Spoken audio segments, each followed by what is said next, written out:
केंद्रीय मंत्री अर्जुन राम मेघवाल ने कहा कि आपराधिक न्याय प्रणाली में बदलाव होना चाहिए। ये मुद्दा वर्षों से चल रहा है। सभी ने माना कि इसमें संशोधन होना चाहिए। 50 से ज्यादा औपचारिक बैठक हुई, 100 से ज्यादा अनौपचारिक बैठक हुई। इसके बाद से लोकसभा में पेश किया गया, मांग आई कि इसे स्थायी समिति को भेजा जाए। अब इसके बाद से संसदीय स्थायी समिति को भेजा गया है, उसमें भी व्यापक परामर्श हुआ और सभी हितधारकों को ट्रेनिंग मिली है।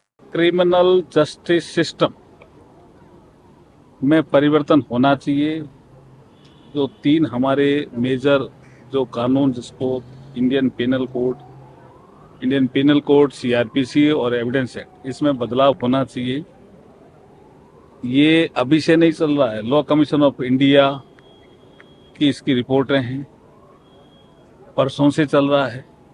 उसके बाद हमारे होम अफेयर्स में एक पार्लियामेंट की स्टैंडिंग कमेटी है, उसने रिकमेंडेशन किया कि इसमें अमेंडमेंट की जरूरत है। तीनों में, पिनल कोड में भी, क्रिमिनल प्रोसीजर कोड में भी और एविडेंस एक्ट में। उसके बाद ये जब विषय सारा आया तो उसके बाद 2019 में इसका कंसल्टेशन प्रोसेस शुरू, 2019 में कह रहा हूं। तो इसमें सभी हमारे जो हाई कोर्ट के जजेज हैं उनको पत्र लिखे गए, honourable chief justice of India को पत्र लिखे गए गृह मंत्रालय के द्वारा, और उसके बाद जितने भी हमारे राज्य सरकारें हैं उनको लिखा गया।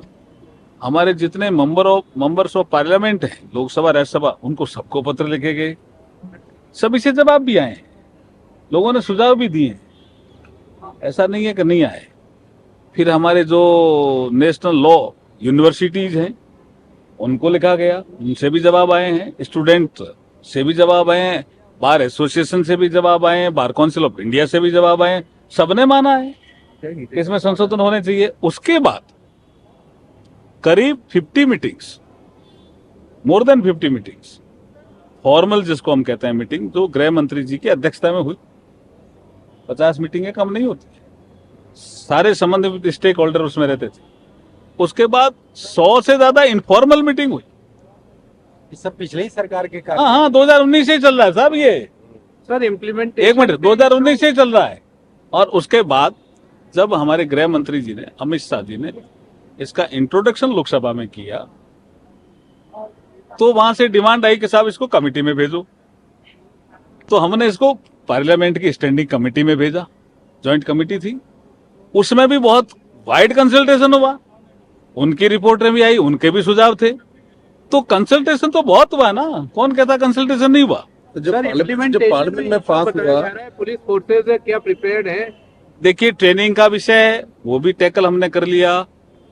एफएसएल की स्थापना करने वाला विषय भी टैकल कर लिया। बीपीएनआरडी अपना काम कर रही है ना, आप उनको कभी पूछो सब पता चलेगा कितने पर्सनल पुलिस पर्सनल को ट्रेनिंग दी है। हमारा जो एकेडमी है भोपाल में, जुडिशियल एकेडमी, उनमें ट्रेनिंग चली है, कितनी ट्रेनिंग हुई है। उसके बाद हर स्टेट में जुडिशियल एकेडमी है, उनमें ट्रेनिंग चल रही है। सारे स्टेक होल्डर को ट्रेनिंग मिली है इसमें। एक लेवल ऑफिसर, नहीं, सबको सारे पुलिस पर्सनल, अधिकतर जो इससे जुड़े में, अलग अलग, जो हमने एसपी को पूछा, हमने डीजी पुलिस को पूछा, किन किन को ट्रेनिंग चाहिए, सबको, उन्होंने सबको ट्रेनिंग हुई। एक बड़ा criticism it was rushed through in parliament and कैसे साहब, मैंने अभी क्या बताया? नहीं, मैंने अभी क्या बताया? नहीं, सब डिस्कशन हुआ, मैंने अभी क्या बताया? जब इसको इंट्रोडक्शन किया गया तो उन्होंने कहा कमेटी में भेजो। एक ही डिमांड थी उनकी। they are saying 150। अरे भाई, कमेटी में सारे दलों के लोग हैं ना, कमेटी स्टैंडिंग, सब लोग थे, बहुत प्रॉपर कंसल्टेशन हुआ। Thank you.